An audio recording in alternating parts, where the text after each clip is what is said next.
Hello folks, and welcome back to another video after my first video, which was a world tour in this world. And today I'm going to give you a bit of a progress update as to where I am, where things are at with my projects and such.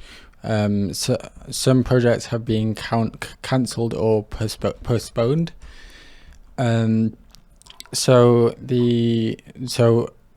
Especially the shulker farm, because in that video I didn't include that I have all of these shulker shells.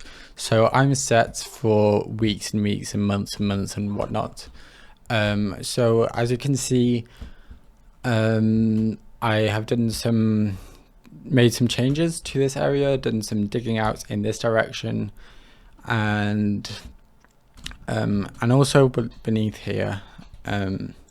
So it's a huge expanse of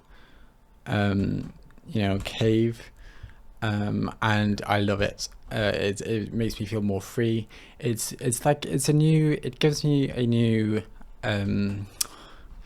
new perspective, I would say, and so I can now fly through this hole in the water. This is so lovely. And I've made a change to my cottage, my kind of log cabin. I made some added these spruce logs. I've removed the door because usually when I die I respawn here and then I just fly through this door. Okay. I am currently in the process of building a villager trading hall. So for a diamond pickaxe, diamond axes, and glass blocks. So this is great because I can just trade for a diamond pickaxe, and I can simply, use the grindstone to disenchant them, and then use them for backup to make backup kits. I've made this, which is effectively like a reference for which block each villager profession needs, basically, or is assigned to, and then this is the actual storage of all the different blocks in the same arrangement as this reference box. And then this box is full of all my emeralds, so I have quick access to trade for those. This villager is to trade for glass in bulk because I'm going to use a lot of glass in many of my builds. I have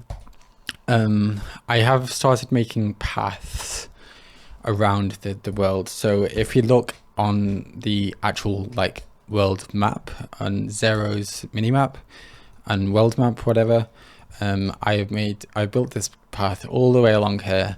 And so I can use my horses. I'm not sure where the other two have gone. They've wandered off. That's a little bit worrying, unless they're somehow invisible for a glitch, but I don't know. So here's one of them. I haven't tested him yet, or her, whatever. And so basically the idea is that I would use horses as a method of transport along these paths. This goes all the way through the jungle. I'll make sure I don't die here. This goes all the way through and around, winds its way around various thickets and all the way along. I use wooden stairs and slabs for elevation changes, and it goes all the way along here up to a bridge which I'm yet to decorate. It's a simple outline for a bridge, nice and functional, and then here it splits in half. So this way, or it splits into two. This way is in the direction of my local iron farm and villager breeder, which is chock full of villagers, as you can see.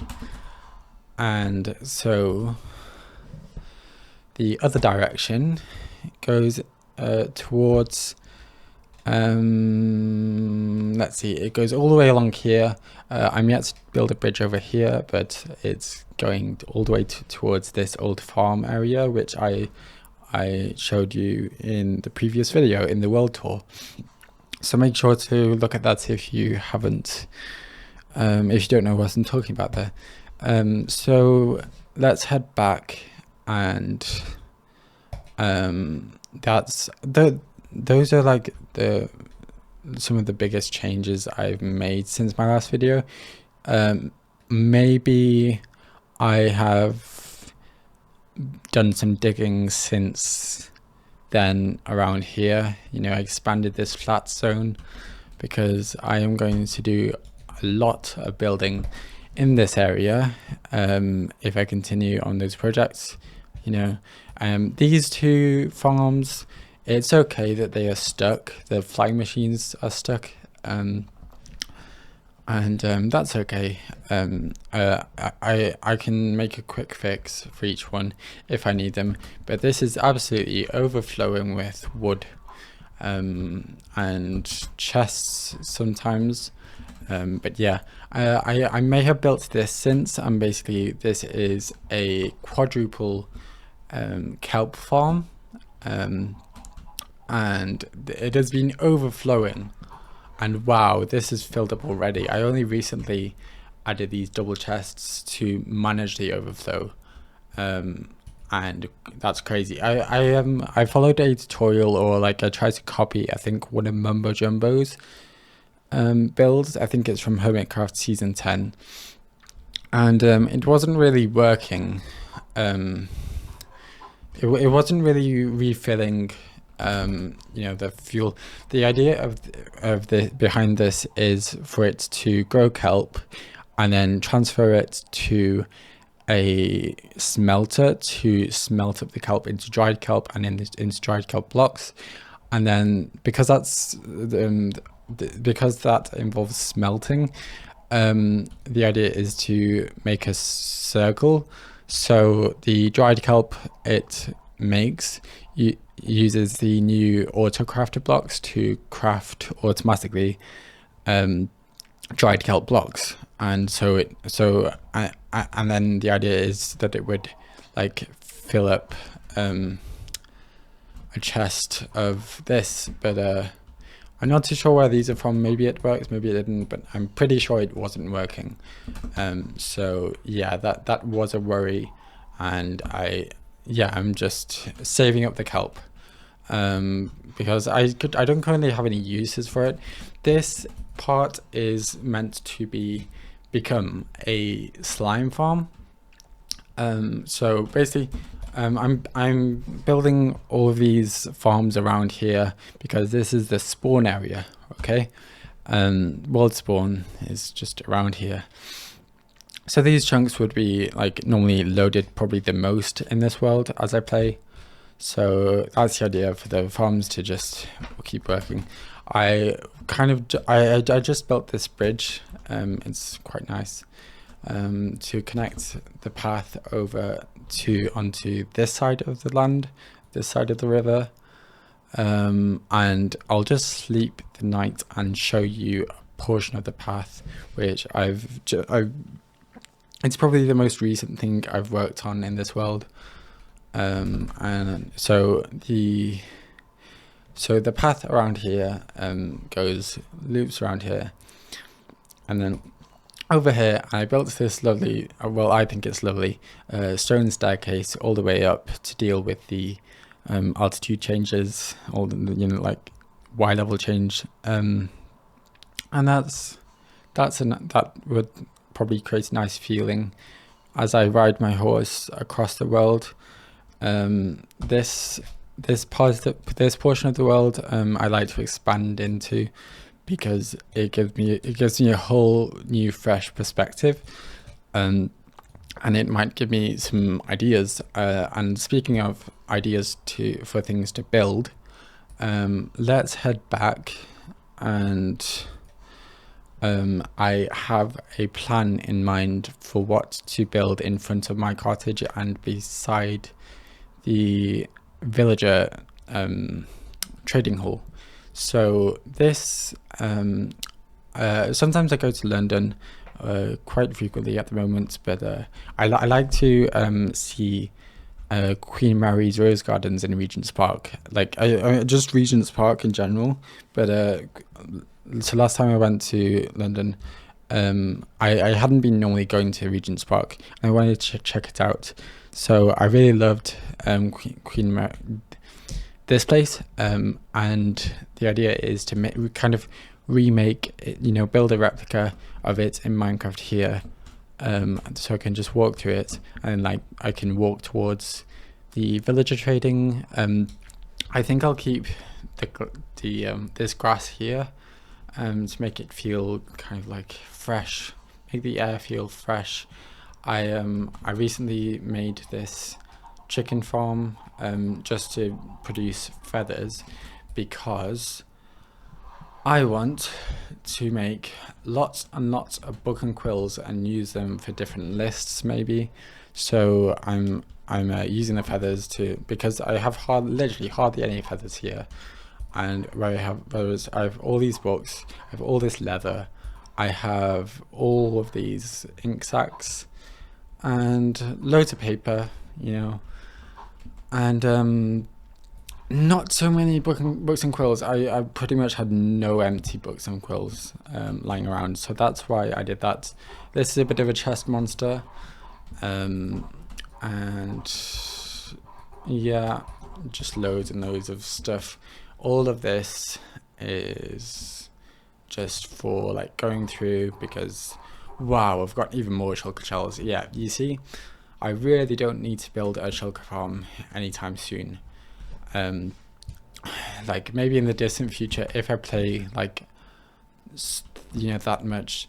I'm really pleased with my auto smelter, like especially for managing sponges. It's brilliant. And that was there that was there in my previous video.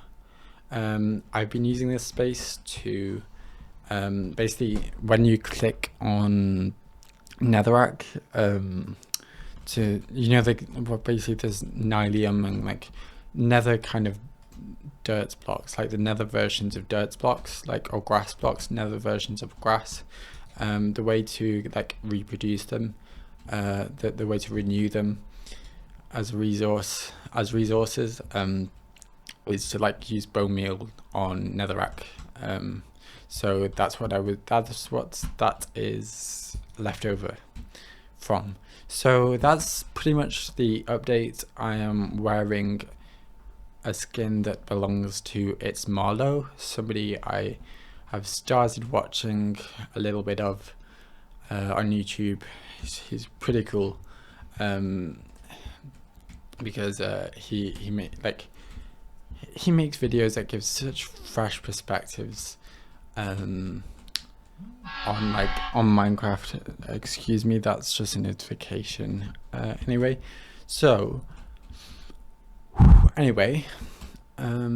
that's pretty much it. If you're wondering what the railway line is, it's just to transfer. What it's for is just to transfer villagers from my previous villager breeder. I've made one here. I'm so proud of this. So like how simple it is, how effective it is. The planning is just really nice, because I can simply just direct, if I want to move a villager into the actual breeder, I can simply just redirect the rails, and then it goes up really gently in a spiral, and then goes all the way in, and it makes it so easy. Moving villagers can be such a pain. And then there's this lovely staircase down, and I've got I'm glad that didn't have any minecarts in it, but basically I have a dispenser on each side and a minecart track on each side, so I can change the direction of the water flow if ever I want to. for no particular reason. It is just, well, apart from that, it just makes it so, it makes it feel so like I have so much control over it. So, and that's a lovely feeling to have in creations, especially redstone and machines.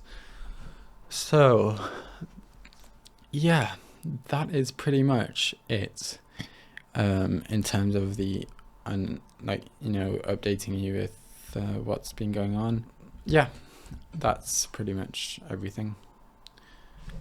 I use signs nowadays to like to, you know, write down my notes, like especially I love you know, writing instruction guides for myself. So for example, how to transport villagers. I've made a note in my actual notes app, with a more refined version of this, but using signs is so nice nowadays, especially when you're allowed to edit them, and you can also write on both sides of the signs. So that's one thing I really love about Minecraft. And if you're wondering how what this ceiling is for, it's basically for delivering villagers into these various holes, and I simply have to put a slab there temporarily, and then put a trapdoor here, and then there you go. I can the villager won't move when there's no block. The trapdoor will, you know, villagers are taller than players, so that's lovely. So yeah, thank you for watching. I might make a few more videos in this world. It depends how much the interest, how much of an interest my YouTube audience shows, and also whether I've done any work in this world or not. And one more change is to the game rules. So there is a little trick. I like to maintain, you know, integrity in my Minecraft playing style. I like to like play it with integrity, and, you know, not cheat, like just play it as it's supposed to be played. That's how I like to do it at the moment. And basically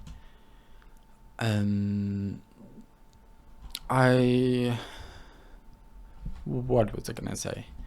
Yeah, the game rules. So I disabled insomnia because I really couldn't care about phantoms, and I also disabled fire tick, and I think mob griefing as well. Yes, those are the 3 game rules which I've changed since the world tour. And just because if it's single player, I can play on my own terms, and it's so lovely. It's so lovely to play on your own terms. So yes, I don't mind leaving chests and boxes around my world to use in different contexts, because it's my world and I'm the only player in it, and yeah, nothing really matters as much when you're playing alone compared to in multiplayer. So yeah, that's pretty much it, and I'll see you in the next video you watch. See ya.